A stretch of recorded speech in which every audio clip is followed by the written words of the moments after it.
Bien le bonjour à tous. Aujourd'hui, nous allons parler d'économie, mais vue par la lorgnette de la physique. Nous allons essayer de comprendre ce que signifie la croissance économique pour un physicien. Tout d'abord, définissons ce qu'est la croissance économique.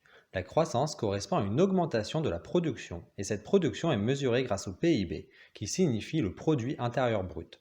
C'est la quantité totale de richesse créée par la société. Elle peut être matérielle, comme une table, et immatérielle, comme de la garde d'enfants. L'idée derrière le désir de croissance est l'existence de personnes pauvres qui n'ont pas ce qu'il faut pour vivre convenablement. Dans ce cas, augmenter la production leur permettra d'avoir plus pour vivre décemment.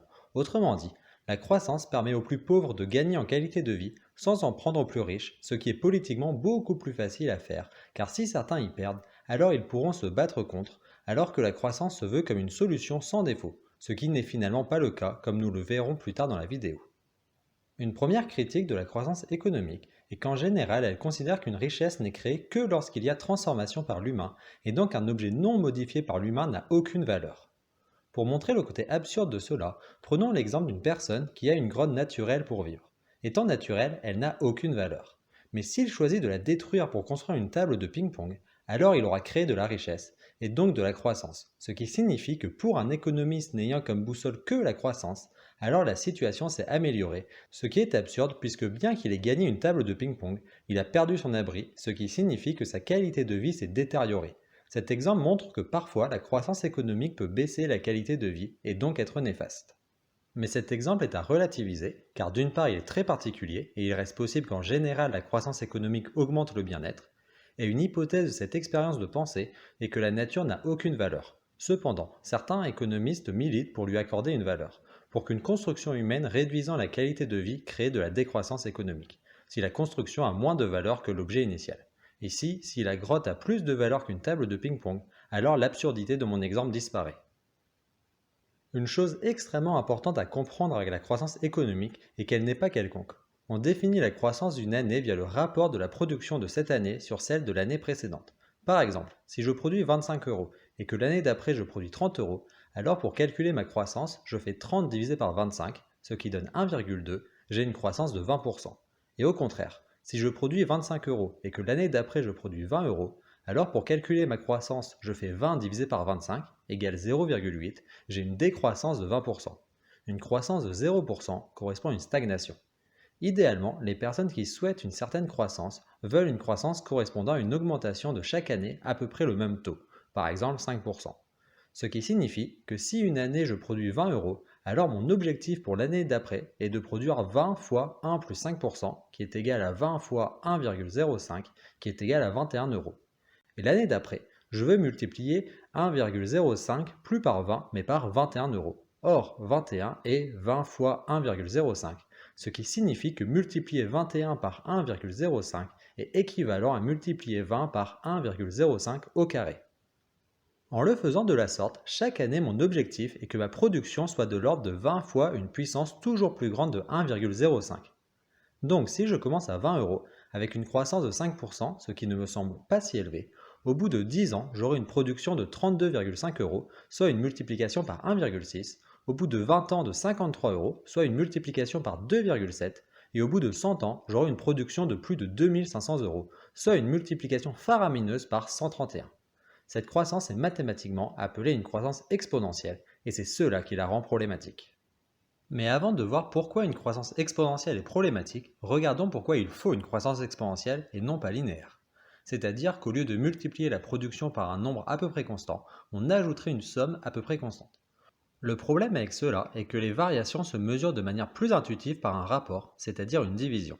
Par exemple, si je mets dans votre main droite 3 dés et dans la gauche un seul, il sera facile de savoir quelle main contient le plus de dés.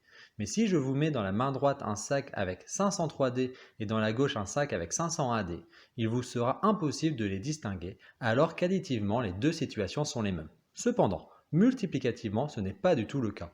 Dans le premier exemple, je multiplie par 3 le nombre de dés, ce qui est énorme, alors que dans le deuxième exemple, je multiplie par 1,004, ce qui ne change presque rien. Ce qui signifie qu'une croissance linéaire deviendra imperceptible, et c'est pour cela qu'une croissance augmentant le bien-être doit être exponentielle. Et de plus, à ma connaissance, il n'existe aucune personne défendant une croissance économique qui n'est pas exponentielle. Maintenant que nous savons que la croissance en économie est exponentielle, parlons un petit peu de ce type de croissance. Voici à l'image une figure représentant une telle croissance.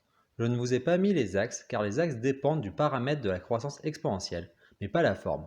On voit qu'au début la fonction grandit très lentement, puis que d'un coup on voit la courbe décoller de plus en plus et de plus en plus fort.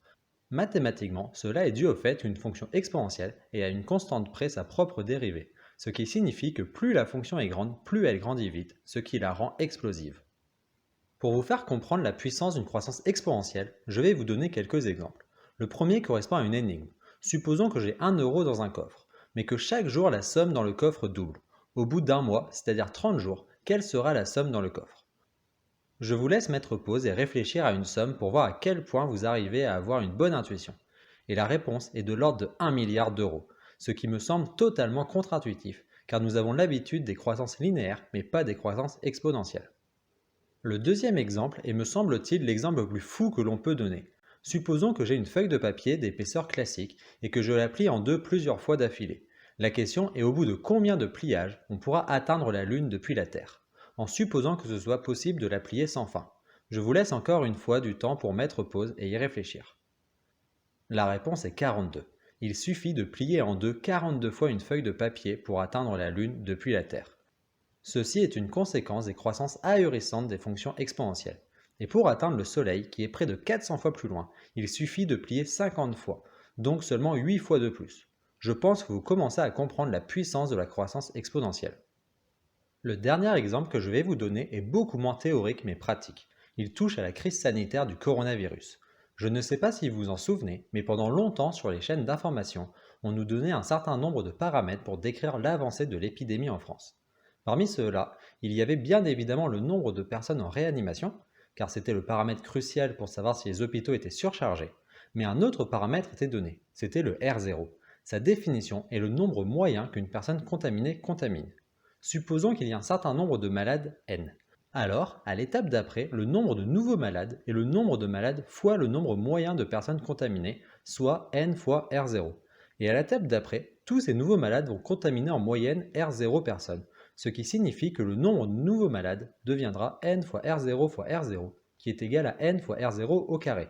En continuant de la sorte, on voit que cela correspond à une fonction exponentielle. Si R0 est strictement inférieur à 1, alors cela correspond à une décroissance exponentielle, et donc très rapidement il n'y aura plus de malades. Si R0 est strictement supérieur à 1, alors il y aura une croissance exponentielle, et même si cela n'a pas de répercussion immédiatement, sans action, il y aura un moment où l'épidémie deviendra incontrôlable. Donc cet exemple est un cas concret, récent et frappant où l'on voit qu'une croissance exponentielle finit par devenir incontrôlable. Et donc j'avais l'espoir qu'avec le vécu de la crise du coronavirus, les politiciens se rendent compte qu'une croissance exponentielle est une chose qui ne peut pas être souhaitée à long terme. Mais finalement non, le monde d'après a l'air de redevenir le monde d'avant. Pour parler plus spécifiquement de la croissance économique exponentielle et des limites physiques, il faut comprendre que beaucoup de ressources sont en quantité limitée, comme les énergies fossiles, l'uranium, les métaux rares, et que même pour des quantités qui arrivent régulièrement sur Terre, comme l'énergie solaire, il n'y a donc pas un stock terrestre fini d'énergie solaire, mais il y a une quantité maximale d'énergie solaire qui arrive sur Terre chaque année. Ce qui signifie qu'il existe une limite de l'énergie et de matières premières utilisables par les humains par an. Si on consomme moins que la Terre est capable de régénérer, comme par exemple pour le bois ou la paille, alors on pourra garder cette manière de consommer indéfiniment. Cependant, si on choisit de consommer plus que ce que la Terre est capable de régénérer, alors soit les ressources sont en quantité telle qu'il en restera jusqu'à la fin de la Terre, d'ici 4,5 milliards d'années, ce qui ne pose pas de problème, soit on aura pris toutes les ressources et laissé les futures générations sans rien, ce qui créerait un effondrement. Cependant, si nous avons une croissance de production matérielle qui est exponentielle, alors il n'y aura aucun doute pour que nous atteindrons les limites planétaires, et même si on colonise d'autres planètes ou que l'on crée des technologies énergétiquement beaucoup plus efficaces, la croissance exponentielle deviendrait quand même incontrôlable. En physique, ce genre de situation s'appelle un choc. Par exemple, lorsqu'un avion dépasse le mur du son, il y a un gros bruit issu de ce choc. Pour résoudre le problème de la croissance exponentielle, certains voudraient décorréler la croissance économique de la pollution. Mais bien que la pollution soit un problème majeur qui n'est pas traité à sa juste valeur par les politiciens, et donc a fortiori par les électeurs qui préfèrent voter pour le confort d'aujourd'hui plutôt que pour le respect de normes environnementales, ce n'est pas le cœur de la vidéo d'aujourd'hui. Même si une croissance verte, c'est-à-dire qui ne pollue pas, existe, ce qui semble empiriquement extrêmement improbable sans avoir foi en un miracle, Dans ce cas, la croissance exponentielle matérielle resterait un problème. On pourrait vouloir résoudre ce problème en ne voulant qu'une croissance immatérielle. Cependant, une croissance exponentielle immatérielle ne pourrait rien nous apporter pour notre bien-être. Même Internet qui semble immatériel est parfaitement matériel, car il a besoin d'ordinateurs quelque part dans le monde pour faire des calculs et enregistrer les données. Les services d'aide à la personne peuvent être considérés en un sens comme immatériels, mais une croissance exponentielle de ces services n'est pas possible non plus, car il faudrait soit une croissance exponentielle du nombre de personnes, ce qui serait matériel, soit du nombre d'heures de travail des personnes, ce qui n'est pas possible, car il y a un nombre fini d'heures par jour. Donc toute croissance exponentielle immatérielle utile implique une croissance exponentielle matérielle. On pourrait vouloir un critère immatériel créant une croissance sans lien avec le monde matériel, mais cela n'apporterait rien. Prendre la croissance comme une religion au point de le souhaiter même lorsqu'elle serait inutile est risible. Le sujet de cette vidéo n'est pas de dire que la croissance économique n'a aucun avantage. L'idée d'augmenter les richesses pour que les plus pauvres puissent en profiter est intéressant.